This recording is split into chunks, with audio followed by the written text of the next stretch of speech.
Assalamualaikum warahmatullahi wabarakatuh. As the moderator of Group 5, we'll begin the presentation of our material today entitled Perkembangan Sosial.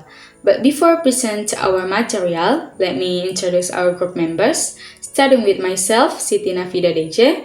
The second one is Muhammad Fikri Ramadan, and the last one is Ninin Karmila.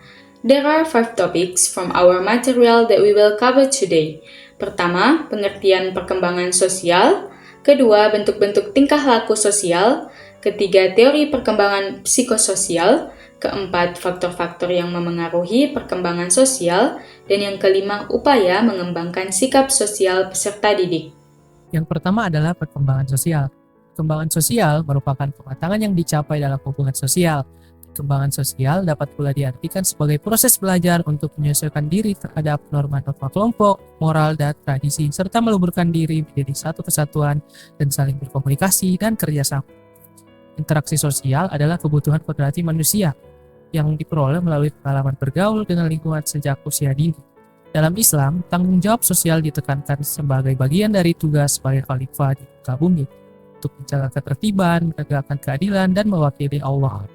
Oleh karena itu, dalam memahami perkembangan sosial, penting untuk mengakui perlunya kerjasama, komunikasi, dan keterlibatan aktif dalam memelihara keadilan dan kesejahteraan bersama. Selanjutnya adalah bentuk-bentuk tingkah laku sosial. Bentuk tingkah laku sosial pada anak dibagi menjadi 9. Yang pertama adalah pembangkangan atau negativisme. Anak mulai menunjukkan sikap ini sebagai reaksi alami terhadap dorongan untuk menjadi mandiri, namun kadang-kadang dapat membingungkan bagi orang tua. Ini adalah langkah menuju kemandirian anak, di mana mereka belajar untuk mengekspresikan keinginan dan kebutuhan mereka sendiri. Yang kedua adalah agresi atau aggression. Agresi merupakan cara anak mengekspresikan frustasi mereka ketika kebutuhan atau keinginan mereka tidak dipenuhi. Penting bagi orang tua untuk mengenali sumber frustasi dan membantu anak dalam mengelola emosi mereka dengan cara yang lebih positif. Yang ketiga adalah berselisih atau clashing. Perselisihan antar anak adalah bagian alami dari interaksi sosial mereka. Orang tua perlu membimbing anak dalam menyelesaikan konflik dengan cara yang adil dan membantu mereka memahami perspektif orang lain. Yang keempat adalah menggoda. Menggoda dapat merusak hubungan sosial anak jika tidak ditangani dengan bijaksana. Orang tua dapat membantu anak memahami dampak dari kata-kata mereka dan mempromosikan sikap empati dan pengertian terhadap orang lain. Yang kelima adalah persaingan atau rivalry. Persaingan sehat dapat memotivasi pertumbuhan dan perkembangan anak, tetapi perlu diawasi agar tidak berubah menjadi kompetisi yang merugikan. Orang tua dapat memfasilitasi persaingan yang positif dan memperkuat kerja tim. Yang keenam masih berkaitan dengan sebelumnya, yaitu kerjasama, cooperation. Kerjasama adalah keterampilan yang penting dibutuhkan dalam kehidupan sosial. Melalui kegiatan bermain dan belajar bersama, anak belajar untuk berkolaborasi, menghargai kontribusi orang lain, dan mencapai tujuan bersama. Yang ketujuh adalah tingkah laku berkuasa atau ascendant behavior. Anak cenderung mencoba untuk menguasai situasi sosial mereka, tapi penting bagi mereka untuk belajar menghormati hak dan perasaan orang lain. Orang tua dapat membantu mereka mengembangkan keseimbangan antara kepercayaan diri dan empati. Yang kedelapan adalah mementingkan diri sendiri atau selfishness. Sikap egosentris merupakan tahap perkembangan yang normal, namun perlu diajarkan batasan-batasannya yang sesuai dalam hubungan sosial. Orang tua dapat membantu anak memahami pentingnya memperhatikan kebutuhan dan perasaan orang lain. Dan adalah simpati. Simpati adalah aspek penting dalam membangun hubungan yang sehat dan empatik dengan orang lain. Orang tua dapat memfasilitasi pengalaman yang mengajarkan anak untuk peduli, berbagi, dan merasakan kebahagiaan serta kesedihan bersama. 3. Teori perkembangan psikososial. Teori perkembangan psikososial digagas oleh Erik Erikson yang lahir di Frankfurt pada tanggal 15 Juni 1902. Nah, dalam teori Erikson, terdapat 8 tahap perkembangan yang dilalui manusia dalam siklus kehidupan. Tahapan perkembangan psikososial menurut Erik Erikson dapat digambarkan sebagai berikut. Pertama, trust versus mistrust atau percaya versus tidak percaya, yang dimulai pada periode sejak lahir hingga 1 tahun. Apabila kebutuhan dasar bayi terpenuhi dan orang tua memberikan kasih sayang dengan tulus, maka anak akan yakin bahwa lingkungannya dapat dipercaya atau diandalkan. Namun sebaliknya, apabila pengasuhan yang diberikan kepada anak tidak memenuhi kebutuhan dasar yang diperlukan, tidak konsisten atau negatif, maka anak akan bersikap cemas dan mencurigai lingkungannya. Kedua, autonomy versus shame and doubt. Otonomi versus malu atau ragu-ragu yang terjadi pada usia antara 2-3 tahun. Apabila seorang toddler atau anak usia 1,6 hingga 3 tahun mendapat kesempatan dan memperoleh dorongan untuk melakukan keinginannya sesuai dengan tempo dan caranya sendiri, dengan bantuan supervisi dari orang tua dan guru yang bijaksana, maka anak akan mengembangkan kesadaran kemandirian atau yang disebut dengan autonomi. Namun jika sebaliknya, orang tua dan guru tidak sabar dan terlalu banyak melarang anak, maka kondisi ini akan menimbulkan sikap ragu-ragu pada anak terhadap lingkungannya. Ketiga, inisiatif versus guilt atau inisiatif versus rasa bersalah yang terjadi pada usia 4-5 tahun. Anak-anak yang memiliki kemandirian akan memiliki kemampuan berpartisipasi dalam berbagai kegiatan fisik atau mental dan mampu mengambil inisiatif untuk suatu tindakan yang akan dilakukan pada usia 4-5 tahun. Sebaliknya, anak yang selalu dihalangi keinginannya untuk melakukan eksplorasi dan bertanya karena orang tua atau guru menganggap penjelajahan atau pertanyaan yang dikemukakan oleh anak kurang atau tidak bermanfaat, maka anak akan selalu merasa bersalah atau yang disebut dengan guilt. Keempat, industri versus inferiority atau industri versus inferior yang terjadi pada usia 6-11 tahun. Pada periode ini, anak cenderung berpikir intuitif yang berpikir dengan mengandalkan ilham. Anak-anak berimajinasi dalam menemukan dan menciptakan sesuatu dan mengkoordinasikan imajinasinya ke dalam ide atau produk yang dihasilkannya.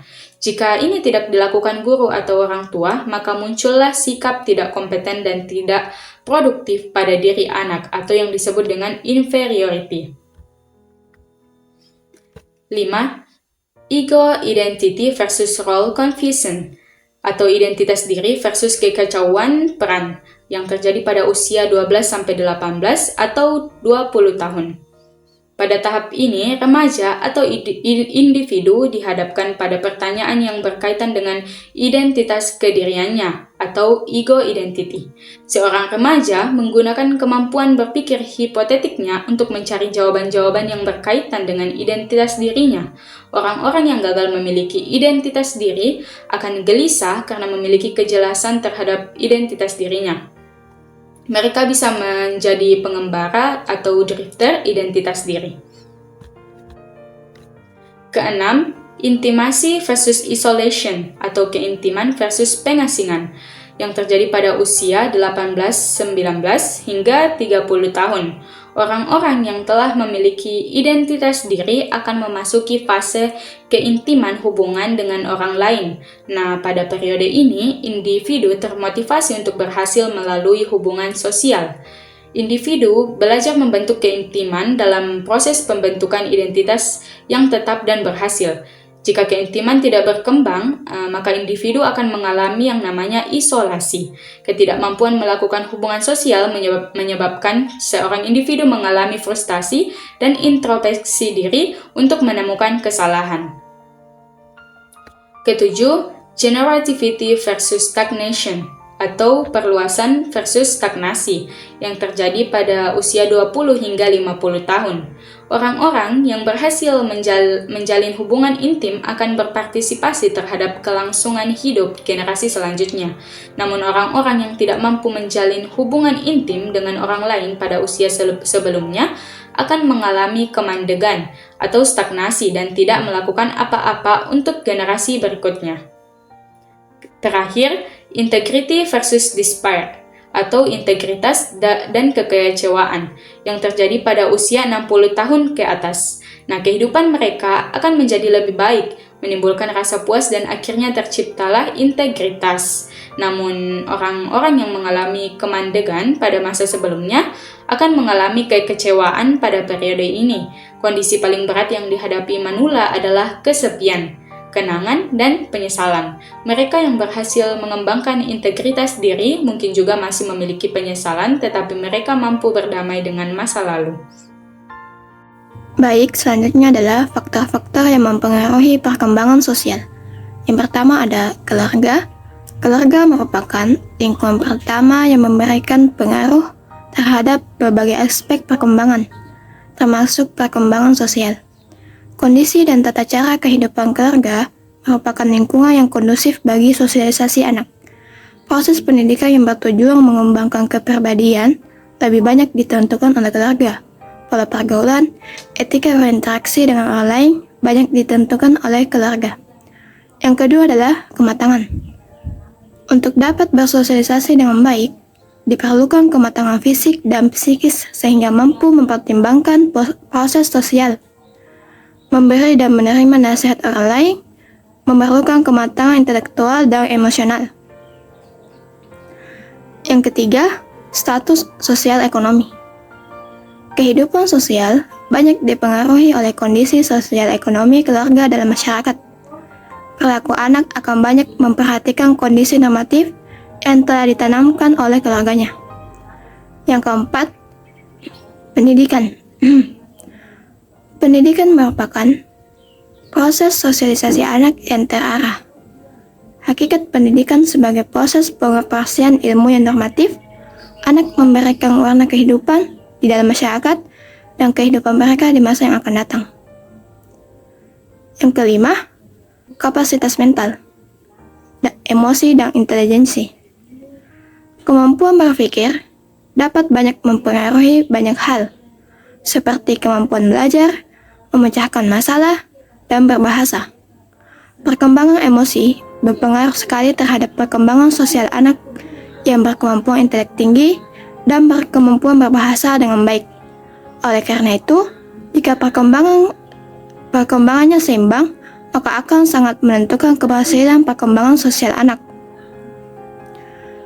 Selanjutnya, upaya mengembangkan sikap sosial peserta didik.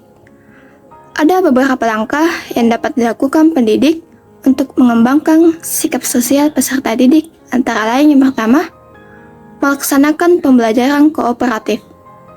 Pembelajaran kooperatif akan mengembangkan sikap kerjasama dan saling menghargai pada diri peserta didik. Yang kedua, melaksanakan pembelajaran kolaboratif. Pembelajaran kolaboratif akan mengembangkan sikap membantu dan berbagi dalam pembelajaran. Okay, I think that's all from our presentation today. Thank you very much for the attention. Wassalamualaikum warahmatullahi wabarakatuh.